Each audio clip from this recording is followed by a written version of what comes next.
Every obscure small idea that eventually became a global phenomenon, an enduring, iconic, cult-like status, from Christianity to CrossFit. Every obscure idea that became a global worldwide phenomena had four stages in common. Those four stages in common were people listen to you or buy your product or service, you have an audience. You bring that audience together to connect with one another, to interact with one another, it becomes a community. When that community comes together to create impact towards a much greater purpose that transcends your product or your profits, it becomes a movement. And when that movement has undying faith in its purpose through sustained rituals, over time it becomes a religion or a cult. Audience, community, movement, religion. Hey, I'm Joe Fier, and welcome to the Hustle and Flowchart podcast. This is where we talk all about building businesses so they give you the freedom and fuel for your life. I'm not here to help you build $1 billion business, but I am here to help you create a business with systems that work for you so you can make more money than you need just by working part-time. You know, I was a chronic hustle mode kind of guy, and I want to share my experiences and mentors I've met along the way to help you reframe things to be the most effective as an entrepreneur. I wish I had this guidance and insight when I was younger, so that's what I'm doing here for you. Please share and enjoy. You know it, I know it. 2023 is almost done. It's crazy. 2024 is almost here, but we still have Q4 to rock and roll and make the most out of this time. That's why the new HubSpot Sales Hub is here to sync up everything inside of your operations, your team, and allow for collaboration to happen along the full customer journey so you're not missing a beat. And I'm talking about workspace, you know, your analytics, everything's reporting across the board so everybody's clued in and delivering as you should, bringing in more revenue. So with this whole thing, there's an AI platform they just rolled out, a conversational platform called ChatSpot. This thing's gonna help you write copy using AI, generating emails, posts, so much more, all the stuff that you'd have to manually do. Well, that's different now. So tons of integrations, 1,400 plus, tons of ways to integrate features into your workflow.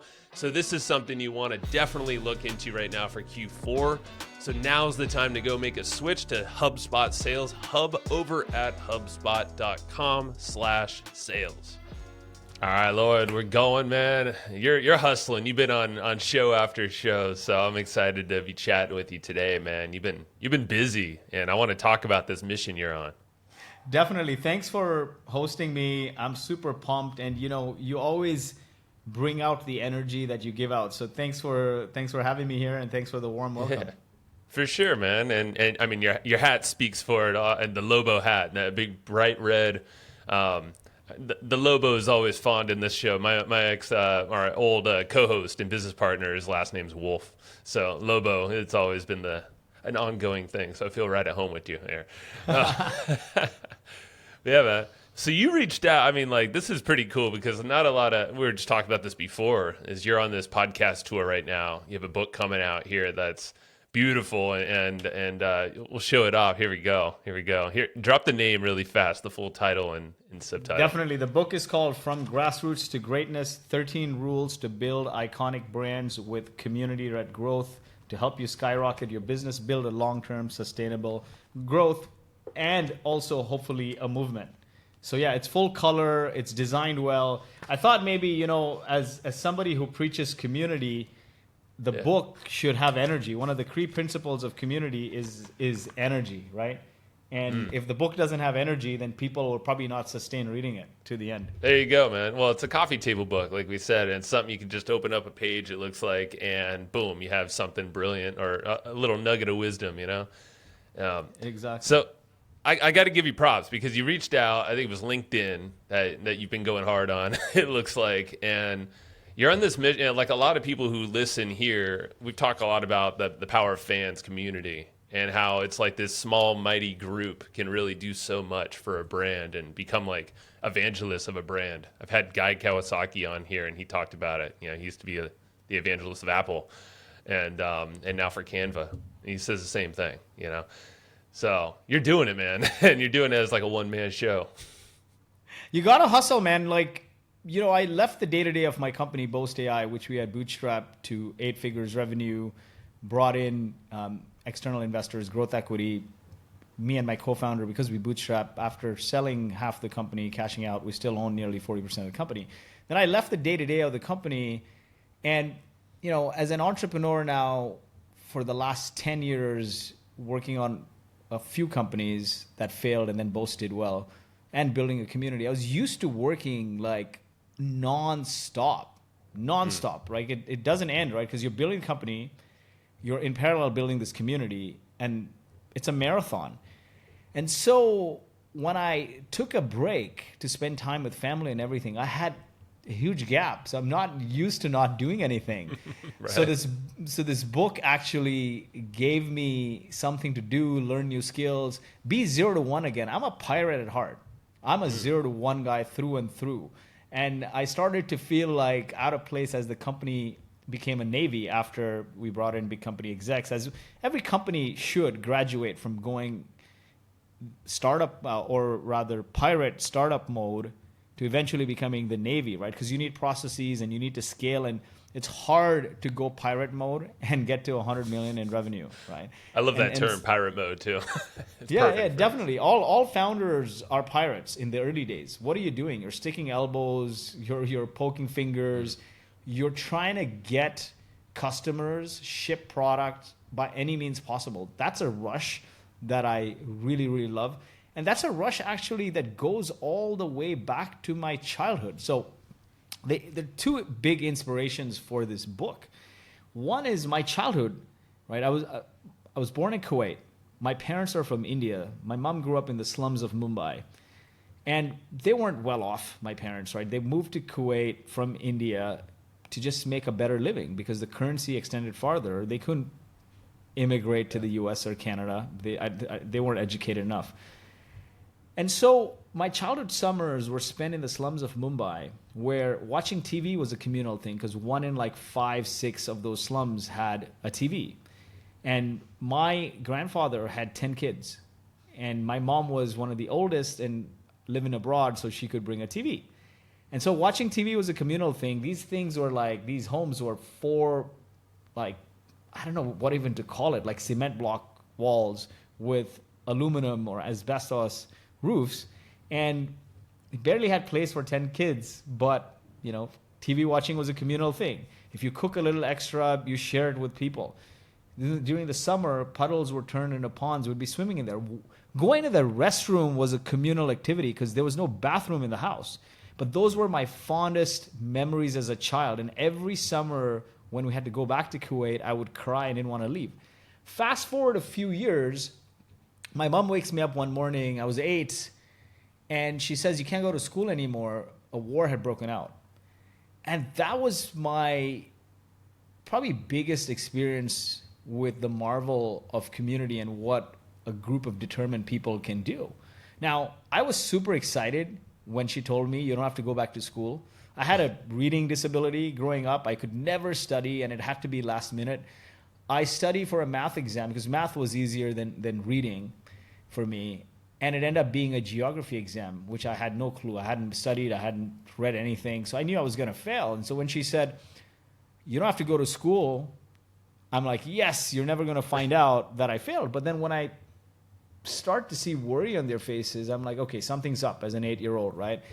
I go down the building with my dad, and I see something amazing happen. In 2023, we just belabor on problems over and over again, right? And it festers and manifests itself into monsters.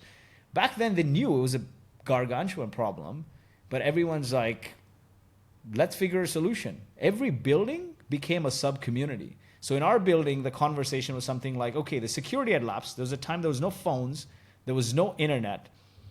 People were like, "I'll guard the building from 12 to 6. And somebody else is like, "I'll guard for the next 4 hours. Somebody else is like, "I'll organize food supplies if you're short. I have some connections." Another person is like, "Hey, I have extra room if you have relatives displaced." And somebody else is like, no, the school's empty. I have a friend who works in the school. We'll try to coordinate. So every building became a sub-community that coordinated with the next one, the next one, the next one. Word of mouth spread and communicated with embassies, communicated with governments. It became the largest grassroots evacuation movements that took people to safety. And I was going on this bus, this highway, this refugee bus on the highway of death from Kuwait to Baghdad to Jordan.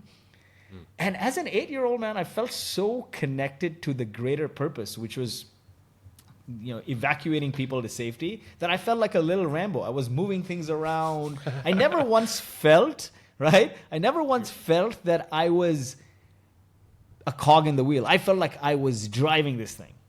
Yeah, you're in it, man. You're in it, right? I felt like an 8-year-old Rambo. Like I still remember putting the bandana on my head and running around with my dad. It was hilarious. But as I went on this bus from Kuwait to Baghdad to Jordan, on this highway of death, which you can Google and see pictures of, buses were bombed, etc. You weren't sure if you're going to live or die. Currencies were invalid. We weren't sure where we were going and how we were going to turn out on the other side. But all the adults in the bus were laughing and singing, playing the guitar. Wow. And I realized it's never the destination, and it's neither the journey either. It's the companions that matter the most. With great companions, a crappy journey on the way to hell becomes memorable. And with the best of experiences, like you could be sipping champagne, eating caviar in a chateau in Paris, but with like toxic people, you want to get out of there. So, we always say, oh, it's the journey. It's the journey. No, it's not the journey. No, it's not the destination. It is the companions. That's why you are the average of the 5 people you surround yourself with. And truly who you surround yourself with, your spouse, your coworkers, your friends, determine your well-being. Mm-hmm. It's your environment, right? It's everything around you. And yeah, you could, I guess, be in the most ritzy place and with the whatever, everything that you ever dreamt of. But yeah, the people, it's the, like you said, the 5 people you surround yourself with. And I fully believe, it's your surroundings, people, and even some of the place that you choose. It makes all the difference. It makes all the difference, right? And so, like, think about it. Like, my fondest childhood memories were in the slums of Mumbai, where there was nothing. And I felt happy. So then fast forward a few years, we moved to Canada, we immigrated to Canada, I finished engineering. And I was craving the 2 things that I experienced in that Gulf War. Number 1 was the entrepreneurial spirit. We talk about entrepreneurship like it's all about making money. It's not. The entrepreneurial spirit is about taking an obscure idea to execution and impact while dealing with extreme risk and uncertainty and ambiguity. And there was no riskier, ambiguous, uncertain situation than being in the middle of the war and being a small cog but feeling like you're driving a big impact. No leader there made me feel like I was insignificant. And that drove me. That was entrepreneurial spirit to me. You don't know what's going to happen, but let's do it. Let's create the impact. Let's come together. And the second thing was the power of people and creating that impact, bringing people together. So I graduated university. I didn't want to go and do a typical job. And I'm like, you know what? I don't have the desire to sit and code. I can't do this. I'm craving this excitement, this energy, this pirate-like. We were all pirates in the Gulf War. Yeah. Oh, yeah. So I asked a few family members who are businessmen. The word entrepreneur wasn't widely used back then in 2004 or 5. The word startup wasn't used widely back then. And they said, hey, the best skill you can learn if you want to do this someday is learn to communicate. And your communication sucks, or you're an awkward engineer. and I asked them, like, hey, what's the best way to learn to communicate? And the word sales kept coming over and over again. Sales is everything. Sales fixes everything. And as I reflect back, I realized one of the key things in life is consistency. If you suck at something, the only way to get better at it is to put yourself in an environment or a situation that forces you to do that something over and over and over again. Because motivation is not for everyone. I'm not self-motivated at all. But taking a job in sales helped me develop the skills, develop the consistency. So I started applying to jobs as an account executive, as a salesperson. I applied to Xerox. You name it. I applied to big companies and small. Nobody would give me a job. They would first find it awkward or weird that like an engineer is applying for this job. He can't really speak well. It's not normal. It's not normal. And so I started applying to like really small companies, and a desperate startup gave me a job in cold calling. So I started cold calling. I didn't have the experience. I was nervous. I'll never forget that first cold call I made. I practiced for 4 hours. And literally, when the decision maker answered the phone, I hung up, and everyone started laughing. Yeah. But it's my ego, right? Why can't I cut it in sales as an engineer? I'm a pirate. I kept going. I can't. I kept going and going and going, and it just got better and better. And then my next job progressed into sales. My girlfriend then, now wife, was in medical school in New Jersey. So I started applying to jobs in New Jersey. I wanted to be next to her. We've been dating since our teens. She also grew up in Kuwait, was also a refugee of the Gulf War. What are the odds you meet somebody like that? And I'm everything I am because she believed in me, and she paid the bills as a physician for so long. There you go. Till the outcome. So I go there, take this job in another startup, small company in New Jersey. And next thing I know, actually, it's not quite a sales job.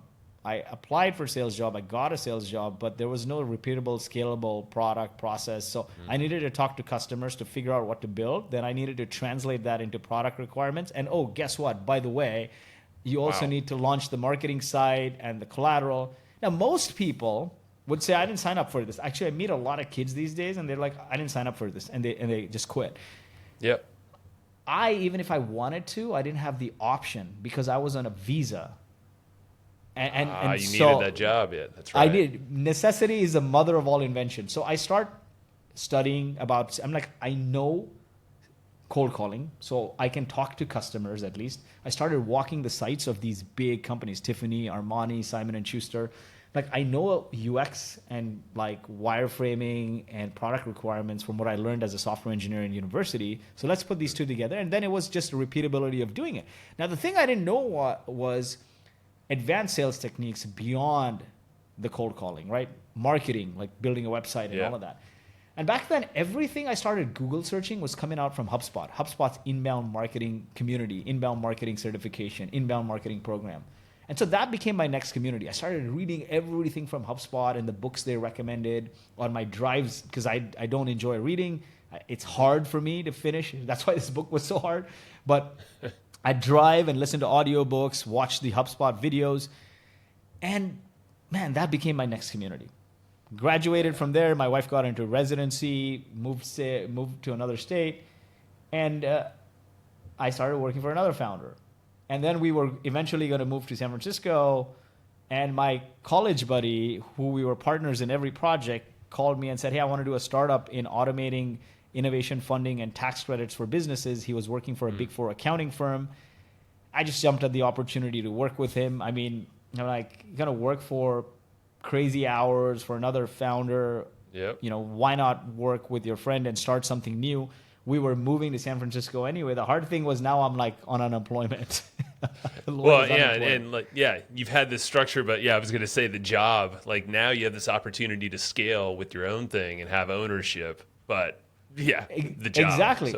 So reflecting back, right, I think if you have to look at all success comes down to three things: your ability to communicate, your ability to create, and your ability to be consistent. Creation, communication, and consistency. You can be the best communicator or the best creator, but if you're not consistent, you'll get nowhere. And so that experience taught me communication, it taught me creation, and I was forced to be consistent. And so the next thing just gradually made sense, logically made sense, because my best friend from university, we were partners in every project. Just his faith, because I know he was a very calm, calculated, decisive individual, and I'm like bouncing off the walls, high energy. So I'm like, okay, you know what? Yin yang, it works really well, and went on this path to do the business with him. Now, the business we bootstrapped by building a community because, you know, the cold calling didn't work in the early days, and I'll dive into the story, but we bootstrapped to 8 figures ARR by building a community. And when we sold a majority in the company, the acquiring firm, the growth equity firm that bought us, also we met through the community. They came to a community event, and then that's the thing. Honestly, they came to a community event, and within weeks the term sheet was signed, and within 3 months the due diligence was wrapped up. And so then over time, you know, transition out of the day-to-day. We brought in a new CEO, brought in new leadership. Me and my co-founder left the day-to-day. My co-founder was CEO, president. My co-founder was CEO, founder, and I was president, founder. He was everything else, and I was the face of the company, product, GTM, etc. And so when I left the company, now for the first time, I came into millions of dollars in money that I had never seen, because you remember all my life, it was like immigrant parents, they didn't do well. They gave us everything. My mom stayed at home to take care of us, and she gave us everything, right? And working through this journey, relying on my wife to pay the bills and telling her, did a AI chatbot in 2013 ahead of its times, failed, then joined the founding team of another venture-backed company building an AI sales assistant. That failed. Did an events company to bring in dollars, and the co-founder ran away with $250,000 in profits. So had to sue him. By the time he paid us, it was like $50,000 in installments after lawyer fees. It didn't even feel like it hit your bank, kind of thing. And so this outcome felt great. And technically, I should have been at the top of the world. But what ended up happening after this was I ended up depressed, and I felt lost, and I felt like I didn't have any purpose. I ended up depressed. I became insufferable. I got out of weight, overweight, all kinds of things. And then when I came back to sanity and good health was also because of a community. It was a fitness community, the Peloton community, a bunch of fit friends. And as I reflected with others, the connection with others, right? And there's this research now on blue zones, which are 5 places in the world where people live functionally. Functionally is important. Live functionally to 100. And 4 or 5 out of their 9 traits are all communal things, like eating together, socializing, being a part of a religious group, etc. Right? Community is huge. It impacts your mental health. I mean, loneliness is the #1 killer in America, right? That's right. Yep. And now with virtual, there's a lot of lack of community and separation. Exactly. So as I reflected back, I'm like, all my life I had nothing, and I was happy. The one time in my life where I became a multimillionaire is when I ended up depressed. And it was because I felt like I lost my tribe and money didn't mean anything. And so then I started to see, maybe as an homage, I should write a book about community, because now I'm in such a happy state. I don't have the next startup idea. I'm still a board member, active board member at Boast, and own a significant portion of the company, so evangelizing that. So I'm like, I don't have another idea.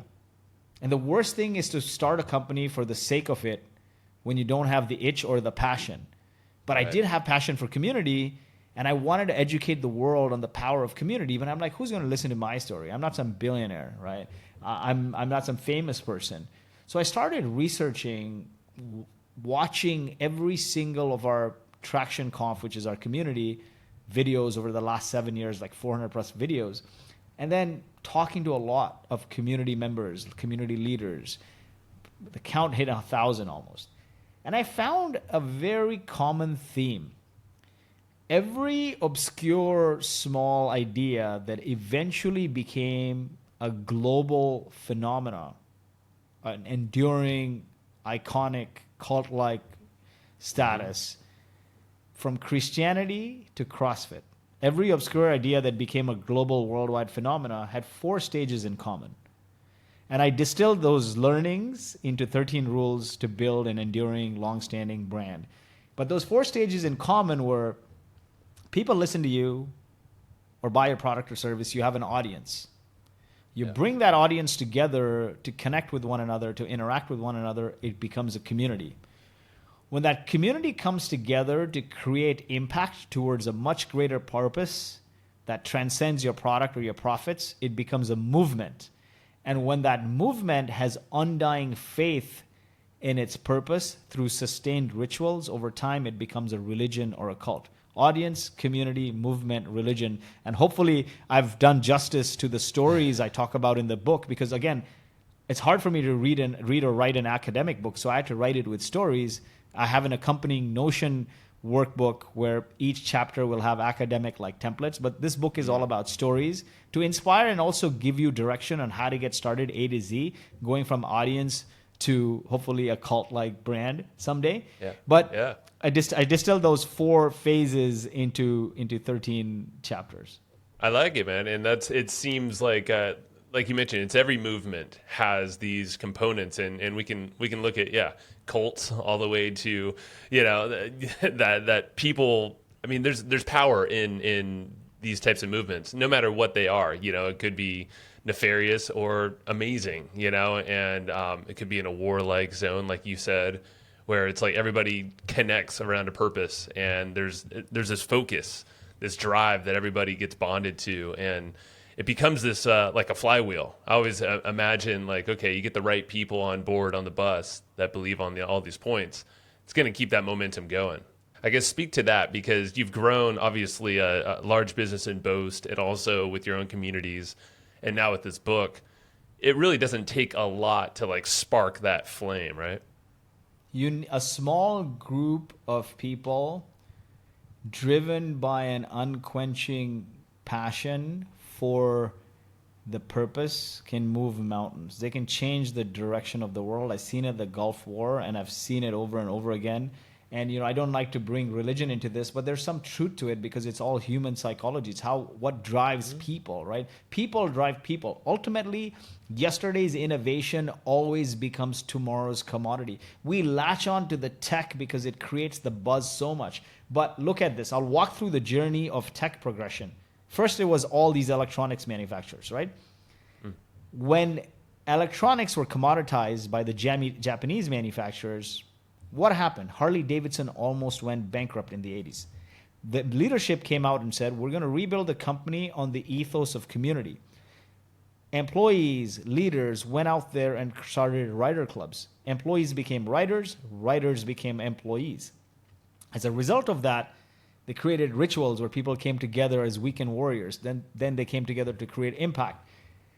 Over time, they not only saved Harley, they also created movements and campaigns to donate to breast cancer and autism. They're always doing good. Yep. Today, there are very few bands you can say that have sustained and endured to the level of Harley, from going almost bankrupt to where you can recognize a fan just by what they're wearing, right? Like you wear a leather jacket and shoes, and you immediately boots, and you immediately associate that person with a Harley. If they have a specific bike that is not the typical aerodynamic sport bikes, but you have a Harley-like looking bike, no matter what brand it is, you immediately think of Harley. That kind of black, brand association, like dark kind of, it has that color, that vibe. Yeah. You see any heavy metal guys, you immediately associate with Harley. That happens over time through audience, community, movements, and sustained rituals that create cult-like energy. And so then you look at that progression. Then let's go back to 2000, right? Everyone was saying .com company. We don't say .com company anymore. Then we started saying cloud company and social company and mobile company. We don't say those things anymore. Now the latest fad is AI. We're saying AI, AI, AI. How do you think OpenAI built OpenAI? With the power of community. This is open source. We were all giving our data. Boast.AI was part of the OpenAI community in 2019. They have everyone's data. Without the community, your ChatGPT wouldn't be here. And it's that's a neural what I'm network. It's everything combined. Yeah. Exactly. Like without people giving and contributing, it wouldn't be here. And so through this, I wanted to also convey that, hey, we built a successful AI company by leveraging the power of community. Ultimately, yesterday's innovation, it will always become tomorrow's commodity. But if you build a community, you will not become a commodity. Look at every brand that has sustained over time, become enduring. It's the human-to-human connection that drives it. But people don't see it, right? I love it, man. And because this is a common theme that comes up with AI, because we talk a lot of marketers, a lot of creators listening, and entrepreneurs that are looking to scale time and always testing the newest thing, the newest tool. And it's easy to get lost in all that stuff and then think that, it's all going to automate everything. These tools, they're so smart. They're going to keep learning, how I write. But we can't lose touch of the human side. Big announcement here. The Hustle and Flowchart podcast is now the newest podcast on the HubSpot podcast network. They're the audio destination for business professionals. It's exactly why I joined the network, to expand what we've been doing here, making business the fuel for your life, not the stressor or the burnout. We want to build fun and make business a big part of who we are and our expression out to others. So you're going to expect a lot more curated guests and that sync up with this mission. Also, more topics and episodes from me. And I want you to keep listening to the Hustle and Flowchart podcast. Go check out other shows on the HubSpot Podcast Network at HubSpot.com/podcast network. I'm curious of your thoughts as technology keeps speeding up. The power community seems like it's getting even more valuable if you focus there. You know what's happening in 2023? Marketing is taking a bloodbath, right? People are spending less and less on marketing. CPMs are up, right? TikTok, Facebook. Now Google's going to sunset this cookieing thing. So you got to own your audiences. Yep.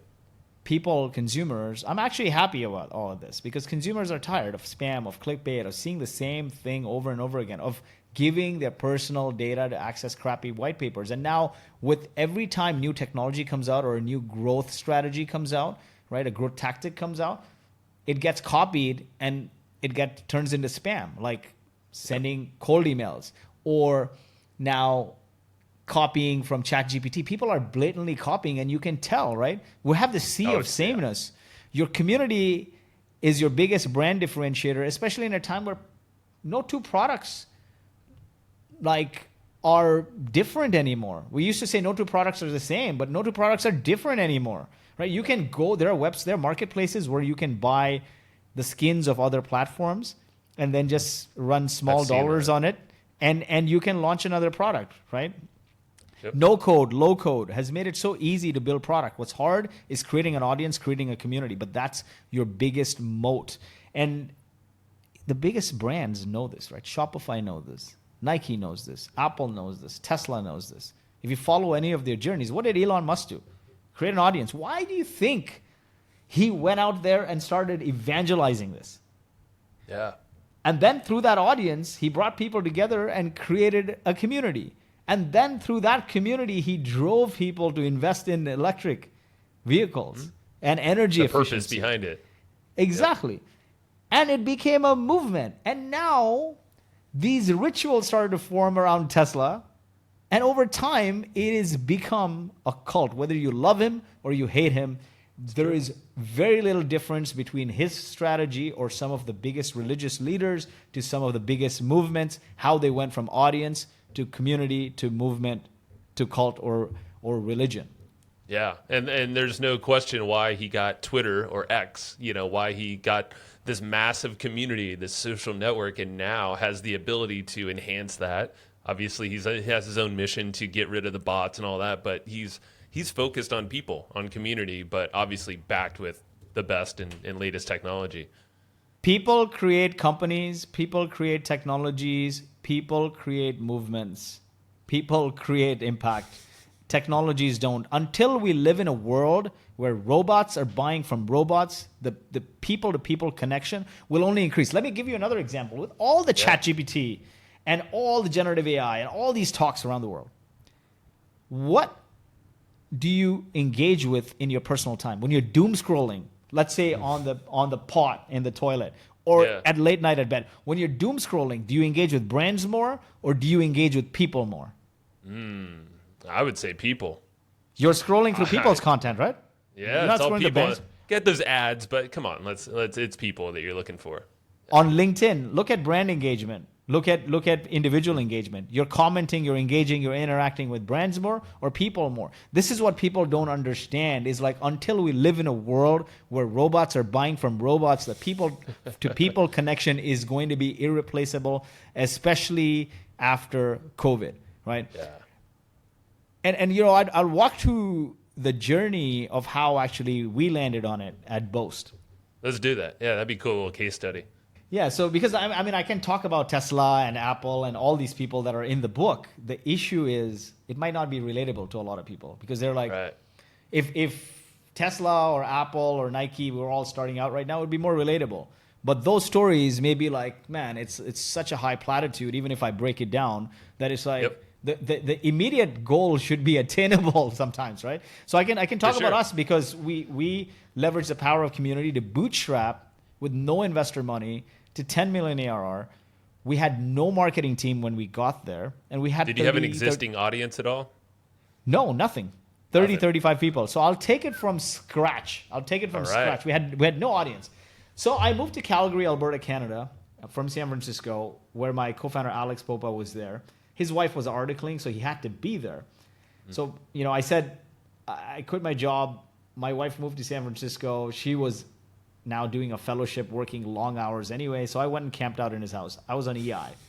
I go there. We decided to do this thing, get people's data, in exchange, give them R&D money from the government. Big Four accounting firms were our competitors. They were doing it. So the first thing you do is, how do you figure out who you're going to target? The only way we knew was pick up the phone and dial for dollars. We started calling manufacturing and construction. Oil and gas was huge. Nobody would talk to us, man. Imagine two guys you've never heard of saying, hey, give me your data. I'll get you money from the government that you won't pay interest on and you won't give up equity on. The most non-dilutive form of capital ever. They're like, wow, this doesn't sound real, number one. And the people that did know about it, because the Canadian government gives over $3 billion a year in these R&D tax credits and innovation funding programs, they were already working with Big Four accounting firms. So they're like, why should we trust you? So we're like, okay, what's the next phase here? Let's go and start storming the events of oil and gas, construction, manufacturing. We started going to all these events. The problem was we didn't resonate with them, man. Didn't feel like a tribe. It was, the conversations felt forced. And I still remember we felt like, two guys forcibly putting a suit on top of hoodies while these guys were all like, at a certain place where it was the old boys club. Yeah, you weren't in that club, man. Yeah. We couldn't fit in. It didn't feel like our tribe.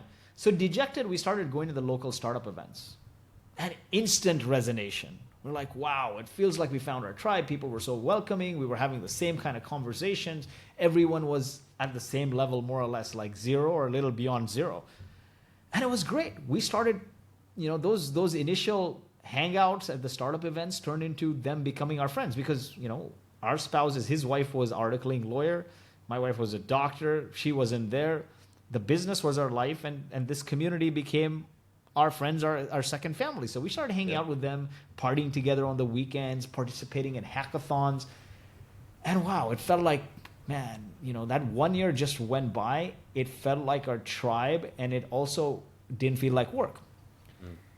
And so, I'll stop by and share a few frameworks as we go along, because when we were in that journey, it always felt like I'm throwing spaghetti on the wall. Now, when you reflect back, when you've made some money, it all seems like, oh, it's a profound framework. But in reality, everyone's throwing spaghetti on the wall when you're in it. Yeah. It's a mess.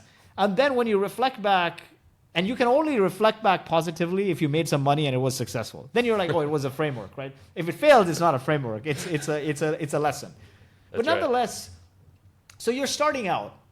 You have no customers. You have no idea what you're going to do. You know what to build. You don't know what to build, etc. Where do you start? The first step is to figure out, who do I even target? Now, how do you figure out who to target? What I realized is, one, do you love that audience? Do you have a passion for that audience? Building a company and building a community is a long-term sustainable thing. It's a multi-year thing. It's a marathon of the heart and mind. It's a labor of love, especially community when volunteers are involved and all of that. If you don't love the audience you're serving, if you hate the audience you're serving, how are you going to go on for long? Money will only be a motivating factor for so long until you start like frictioning with your customers, with your audience. So one is passion. Do I love this audience? Because you got to create consistently. If you hate the audience, you can't create. It's the reason why I love this audience so much that on my 59th podcast, I still have this level of energy, right? It's passion. The second thing is it a sizable niche or is it a small niche that's growing? That is very key, because when you have small underserved niches, you can find white space and create easily for them. The third is there a propensity to pay? Because if people don't pay you, you can love the community all you want, and you can love the audience all you want, but it can be the largest ICP on the planet, but if there's no propensity to pay, you're gonna fail, right? You're gonna burn out. It's not a business. And the fourth one is ease of access. Now, you can have all of the three above, but if there's no ease of access, you're done. So look at that back there. We wanted to target oil and gas or manufacturing stable businesses. Large markets and propensity to pay. No passion for it and no ease of access. Gravitated towards startups. Now, the second thing that followed was we started spending so much time with these startups and with these founders. They became friends of ours. We understood where they ate, how they breathe, eat, drink, sleep, where they hung out, who their friends were. We understood what their problems were, but problems are very short term most of the time. What their goals were, and beyond goals, what their aspirations were. Because the aspiration is a forever, right? Your aspiration will last beyond you as a company. And so we found two big white spaces there. This is 2012. Number one, all of the events we went to, while great, they were high-level CEO platitudes. Hey, somebody talking 50,000 foot. Now, if I've decided to start a business, I don't need inspiration. I need tactics. How do I get my first 10 customers? How do I launch a product, et cetera, et cetera. It's pirate mode. Pirate mode. None of the content there we were getting from the events, and I suspect it was because the events were organized not by founders, but by event organizers. And so they brought the highest social proof speaker who was like, if somebody's at 50 million, if I bring Elon Musk to talk to a bunch of founders, he will inspire them for sure. Mm-hmm. But how will he give them specific tactics when he's not in it anymore?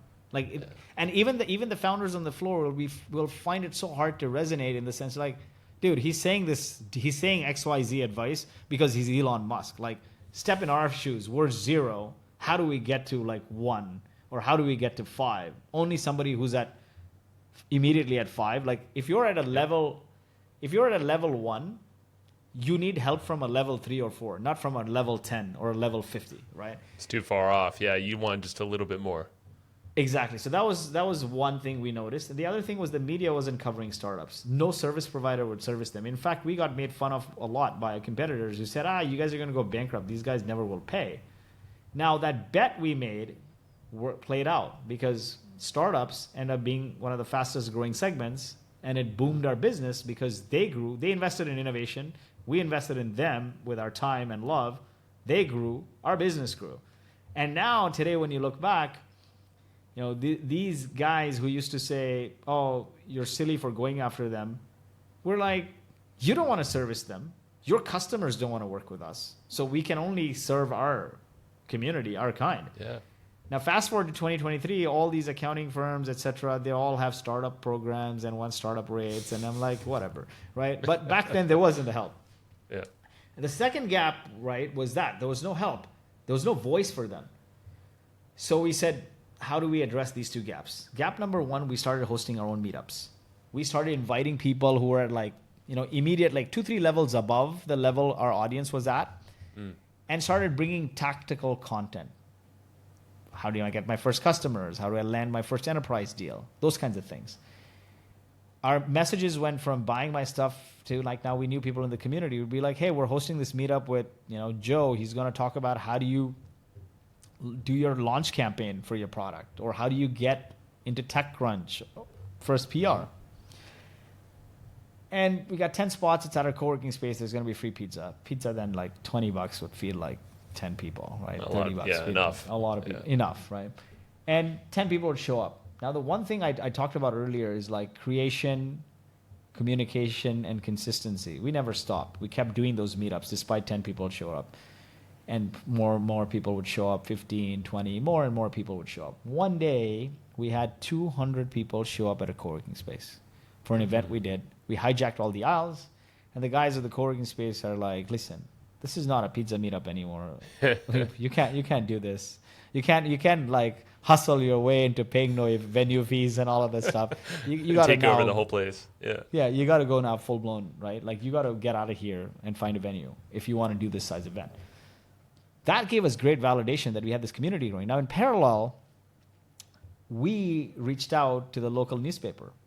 And we said, hey, why don't you give us a column? We'll cover startups. And they're like, man, it's not even a priority. Whatever. So, again, in hustle mode, leverage our network to guest blog for a couple of other highly trafficked websites. There was a local Canadian blog called Tech Vibes at the time. And, I didn't have any experience, so I couldn't talk about my experience doing startups like a Neil Patel or like a Jason Fried or Jason Lemkin. So I started covering other startups.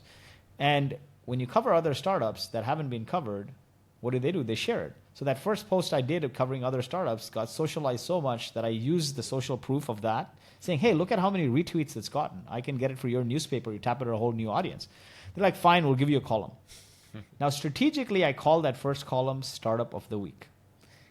It created this thing where you had to apply, and it was in the newspaper. Now, the newspaper never committed to give me beyond that first write-up, okay? You're forcing it to happen. I can see it already. Yeah. I'm fortunate it happened, but I wrote Startup of the Week, put it out there. They just gave a blog. And I put, if you're interested in being featured, apply here. Put a Wufoo form, I think it was. And when I shared it with the startup I'd covered, he was so excited because it's in the local newspaper, in the national, like one of the biggest newspapers. And it's love for startups, which never happened before there in the media in that way. And it was Startup of the Week. So it meant something, right? Like you're something of something. Like you're the best of this. You're the best startup of the week. And there's so many. So he shared it. And that sort of went mini viral. The editor, I'll never forget that day, called me and said, listen, man, if you commit to writing this every week, I will make it a print column. All right. And now this created a boomerang effect for our community because, one, I could not write any type of content in a short period of time to drive SEO juice to my website, right? Like it's an obscure new domain. Yeah. What could I have done to drive like the domain authority other than getting a backlink every week from the highest domain authority website in all of Canada? That was number one. Newspaper website. Yeah.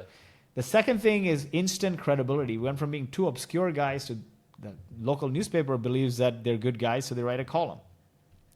Number three was our email database started building because people started submitting that Wufoo form to be featured. Number four, in a weird way, we found like these entrepreneurs waking up early in the morning on Mondays, every Monday, to go and buy physical newspapers. Physical newspaper is a credibility factor, right? Yeah. Oh, yeah. Because everyone has a blog, but now you're in the newspaper. That's incredible. They buy these newspapers, give it to their family members, they take pictures, that share it. And so that boomerang effect of people started applying, we'd get the opportunity to invite more people to our events. People started applying, etc. And that grew our community. Over time, it evolved into a conference and a community. We called it Traction because it was tied to the aspiration of our ideal customers. Our customers want money for what? To innovate faster. For what? To create impact. And our purpose became enabling innovators to change the world. Every dollar spent in innovation returns 20 to the universe. Vaccines, robots, clean drinking water is a function of innovation. Yet 99% of the innovations die on the vine. So that became our purpose. That's why we're doing it. The mission became enabling them through content and capital, right? Through the know-how, the funding and the know-how. The vision became accelerating innovation, and then the values were all community-centric around building connection, giving people the autonomy, driving energy, recognition, having a great purpose, those kinds of things. Yeah. And that took us, just the consistent effort there, right? Like everyone says, I agree. I'm the first one to say luck is a huge part of everything. The fact that our investors came during an event we did during the pandemic and end up making us rich is luck. Yeah. Now, luck and risk are two sides of the same coin. You know what the difference is? Most people do not flip enough. If you keep flipping the damn coin over and over and over again, even the broken clock is right twice a day, you might get lucky someday. We just never stopped flipping. We kept doing those events.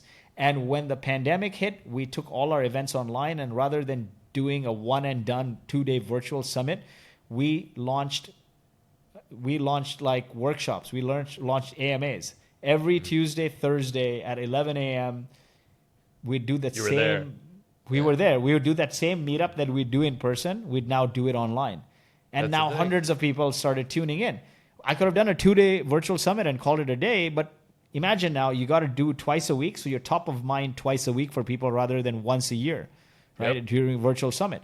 Our audience that was entirely formed through meetups and conferences in person now became digital. Our subscriber base grew from 30,000 some odd subscribers to over 100,000 subscribers.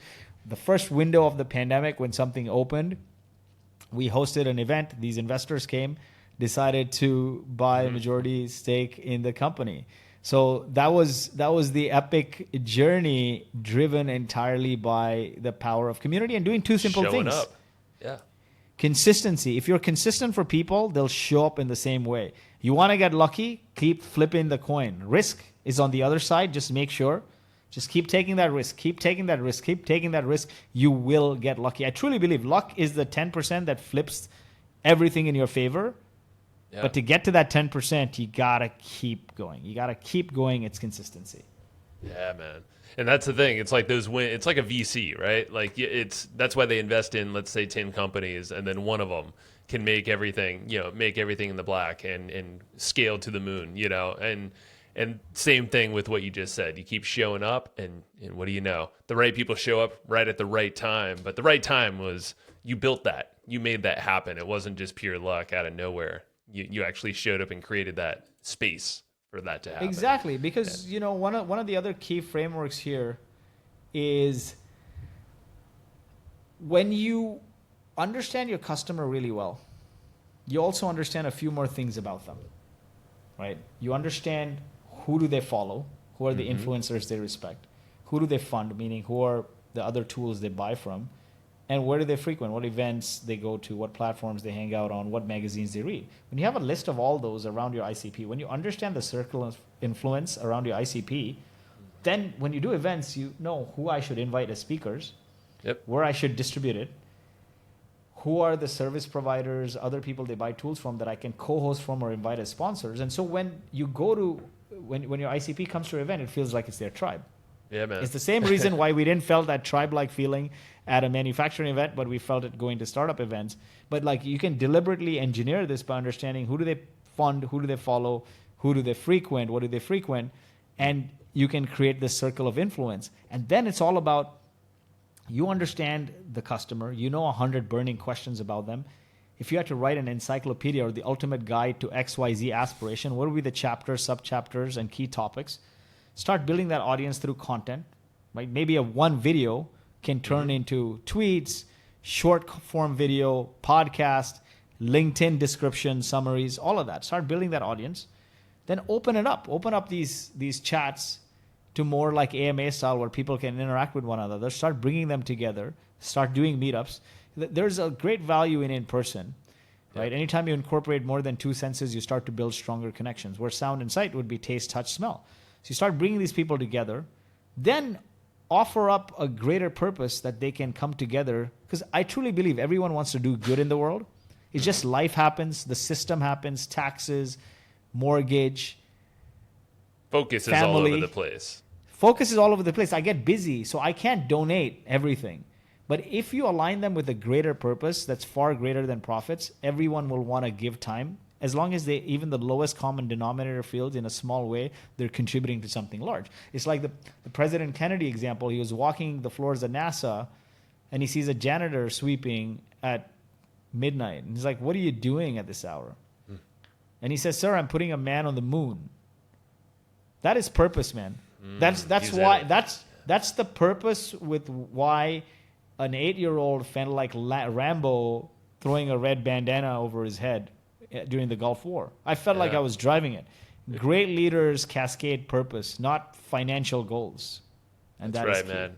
And that's it. Yeah, it's the finances are finite, but it's that purpose can live on forever, as with the people, and the missions behind us all. So, Lloyd, dude, you've dropped a lot of knowledge, and thank you for being so open to a case study. And I know this is the message that I've been putting out there on the podcast side, and I love that you basically, this is how to build a business, and one that lasts and that attracts the right people, all the way from not only the people that are following, but to the people investing in your company as well. making you rich. So, I mean, like, how much better is that? You know, it's like the full spectrum. I can't wait to dive into your book, too, the 13 rules to build iconic brands with community-led growth. It's beautiful. Send me your address. You know, this book is for my mom in many ways. So I gave the inspiration of why I picked community to write about, because it's my DNA. I'm everything I am because of the community. The only time where I felt I had everything and I got depressed was when the community left me. So I went on this quest. But this book actually I wrote for my mom. You know, I had great difficulty reading and writing, and my mom was told many times by people that her son would amount to nothing. My wife's a bright doctor. Like, she got into med school in second year of undergrad without MCATs, and bright as hell. I was unemployed when we were getting married, and she was told that, you know, effectively my mom took it as she didn't raise me well. And my mom asked me this one question: did I give up my career to stay at home to raise you, to hear that I didn't raise you well, that you'll not amount to anything? And one startup after the second, after doing an events company that also went bust, I never stopped. That woman's question that raised me, that gave me everything growing up, was what drove me. But when the money came, it didn't really feel like I did justice to that question. Did I not raise you right? I mean, I don't have a master's degree. I didn't finish high school. I finagled myself into engineering school, which was luck again. But writing this book with the goal of making it a bestseller, the first print of the hard copy with bestsellers for mom, to say that, hey, I may not have that master's degree. I may have just finagled myself into engineering, but you didn't stay at home for nothing to raise me. Nice. Some of the smartest people in the world, who are some of the most educated people in the world, are reading your son's book. And this is because of you. Dude, from grassroots to greatness for your mom. That's like the perfect way to end it too. And it's the best purpose to even put this out there and share it. So I know there's a lot of people feeling that way. And hey, man, it's pirate mode got you here. And, you know, there's that flow state, but that pirate mode keeps the engine cooking, you know? So thanks for sharing that, Lloyd. It's a great way for me to get into pirate mode. I mean, like, me, a couple of contractors, but me doing the outreaches, me hitting up the press, hitting up podcasters like you. You're still doing it. Yeah. Yeah. Never stop, man. Never stop. You know, it's always important to understand what your zone of genius is and bring in help for things that are not your zone of genius, and then just never stop. If you never stop, something will work out someday. And I got a lot of love. It's bound to happen. I mean, in the pre-sale, it hit top new release in the business, in the marketing, in a bunch of categories. So, you know, hope is up. But I made it 99 cents. I could have made it free. The digital copy is 99 cents. I could have made it free. The issue with free is I have to spread it. When it's 99 cents, the reviews become verified, and Amazon spreads it. And all the other content, podcast interviews, the Notion workbook with templates for each chapter is going to be free behind a sign up, whether you buy the book or not. So I want people to understand that brands of yesterday were built on what they told the world about themselves, and brands of the future will be built on what the people, the community, the world says about them. If you build a community, you will not become a commodity. Check out the book on From Grassroots to Greatness.com. And I'm on LinkedIn, Lloyed Lobo. My DMs are open.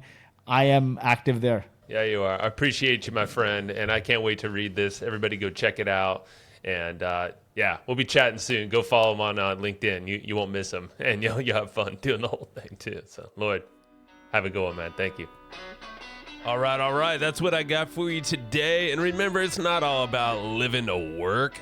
It's all about working to live, if you need to do the work. But, you know, work can be fun, and it should be fueling for your life. So, if you enjoyed what you just heard, if you got some nuggets of wisdom that you want to share, or you're just noodling on right now, please go tell others the way that people find this show and how you can help others get their aha moments is through word of mouth. So if it is telling your friend, telling your family, sending an email to your list, writing a review, or whatever it might be, everything helps. So thank you so much for listening to the Hustle and Flowchart podcast, and I will see you next time.